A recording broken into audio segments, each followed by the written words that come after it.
Hello, everyone. Thank you for joining our monthly discussion. I'm joined by Michael Schneider. I think we have an interesting topic to discuss this month, where if you're trying to maximize your wealth return or get to retirement sooner, one way to do that is increase your income quicker through job changes or optimizing your career.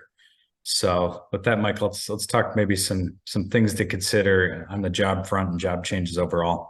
Yeah, absolutely. When you're looking at, as Jared was saying, to either change jobs, change industries, go off on your own, there are going to be pros and cons, risks and rewards, and really in every scenario. And just a few hot topics we wanted to highlight are going to be to look at the different tax benefits or drawbacks from those different scenarios, how to negotiate either contracts, salaries, really just put your best foot forward. And really, I think what's key for a lot of us now is the freedom of work. Do you want to be really tied down or put into a box with what you're doing, or do you want to have more opportunities and to really focus on things that you enjoy and the work that you find to be most rewarding? But then lastly, really how, at the end of the day, get back to why we're here, how to build the most long-term value for yourself, and really sort of boost that income number for yourself as well. So, I think what's interesting when we're looking at job hopping, it's become a lot more popular, especially with millennial generation, that you see the numbers that as they come out that millennials really hold jobs for about 3 years now, a little less than that. But that stigma of not being loyal to a company really is no longer there, that maybe our parents' generation had experienced. And when you do go and through this job hopping process, it's a great way to gain a new sort of skill set or new industry experience, especially if you're not sure what you want to do yet. Say you're out of college or early on in your career. But it's also, when you're making a job switch, that you're not usually taking a job for less money. So this is a good way to increase your base, increase your benefits early on, which is an important part of trying to save up a nest egg if you ever want to go off and do something on your own.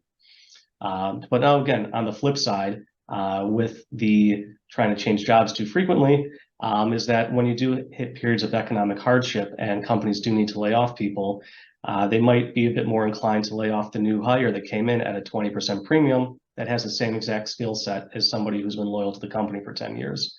And the older that you get, we've noticed that the less likely you are to be making many more moves, that as people have families, as people have other commitments that they need to make, that there is some comfort in the stability.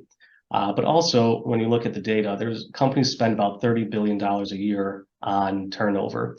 And as companies look to manage their costs there, if they see somebody who's been hopping jobs, changing jobs every few years, might be a little less attractive. But again, there are different things to consider, especially when you start talking about negotiating for salary, for contracts. And Jared, you want to start talking a little bit about that? Well, from a company perspective, whether you're I think it's good to know where your company is, or if you're looking to go somewhere, right? Well, what are the ranges? Things to consider. What industry is your industry? A growth industry? Is it a stable industry that's been around forever and is going to continue? Is it a shrinking industry that you're part of? And this reminds me of one of my first interviews out of college was with WorldCom. And I went through the interview, it was for an analyst type of role at the time. And toward the end of the interview, they always ask you to ask questions. And I, of course, looked up WorldCom, the financials and everything else. And I said, well, this company looks like could be on its way to bankruptcy. Why do I want to kind of work here? Right. And that ended the interview pretty quickly. On the other hand, they did file bankruptcy in the months ahead. And it's just being aware of that, because if you're in a shrinking industry or a company that's not in really good financial shape, it's probably not going to work out very well that you have a lot of upside in that company or that industry as an entirety. So it's good to be educated on where you're going with your company, big picture and the industry overall. And then within that, that's where you can kind of to weigh, right? Is there equity comp available? And if it is, if the company's shrinking, do I really want equity comp in a company that's sort of like the Titanic that could be going under? It's not very attractive. So you really want to weigh those overall. Whereas if it's a growth industry, maybe you give up some of that cash comp because you see the excitement, or there is that long-term value in equity type of compensation. And it's really good to educate yourself on those overall. And then there's a lot of data out with companies. Are they keeping pace with inflation and salary ranges and increases overall? Again, a healthy company and a healthy industry is more likely to have those types of increases as well.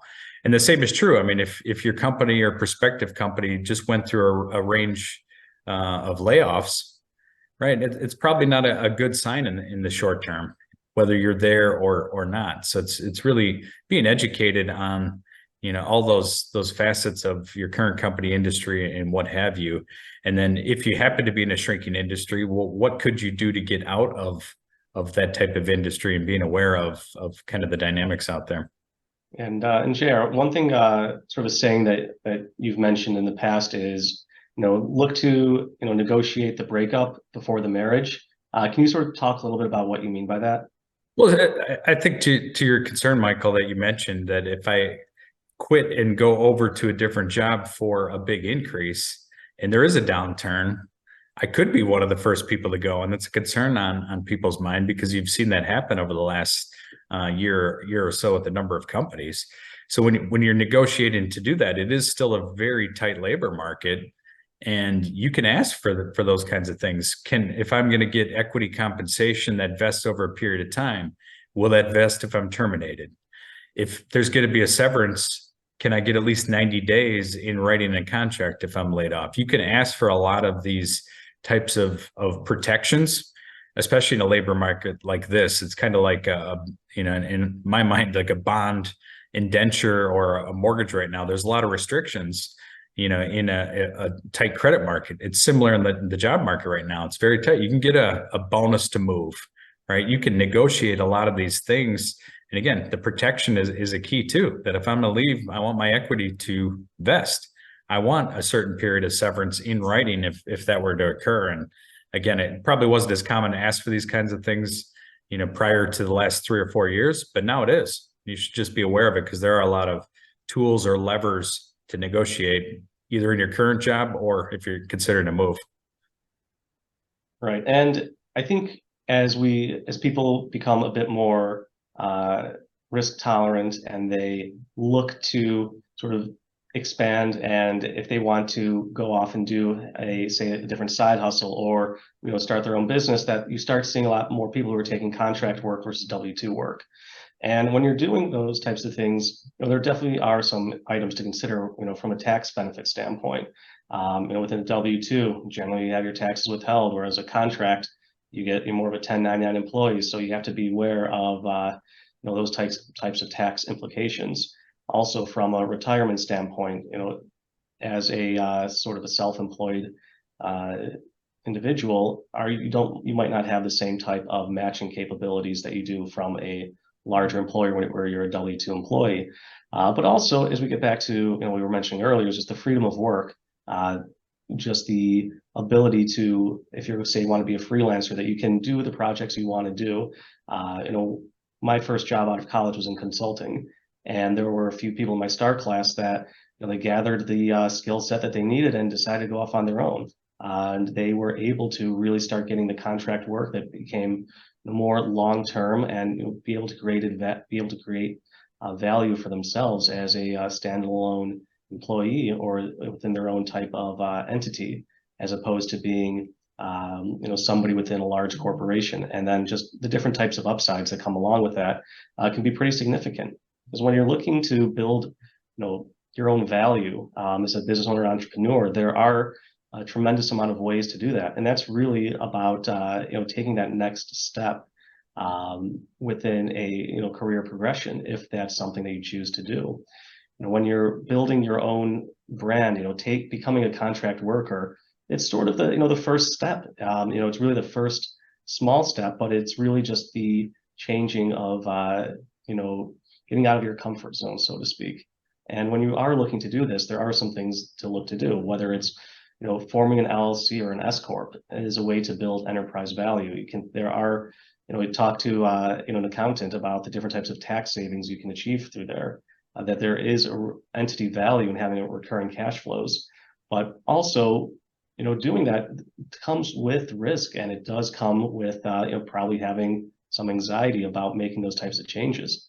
And to try and work through that, you need to lean on sort of your centers of influence, let's call them, whether it's your financial advisor, accountants, attorneys, and your mentors who are helping you make this journey. And where we are today from a technology standpoint, it's become so much easier to become your own business owner, become an entrepreneur, than it was, say, 10 or 15 years ago. And it is possible for people who want to really make that next step, not necessarily adding an extra comma on their net worth, maybe adding an extra zero or something along those lines, where they can start making a big difference in their lives.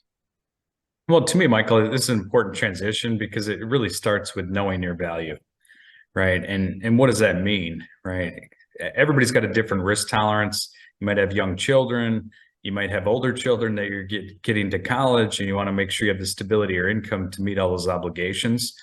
And it really comes down to, if you think very simply about a corporation or a company, they leverage their employees to create value and arbitrage the profit between what they're paying their employees, between the profit to create that enterprise value.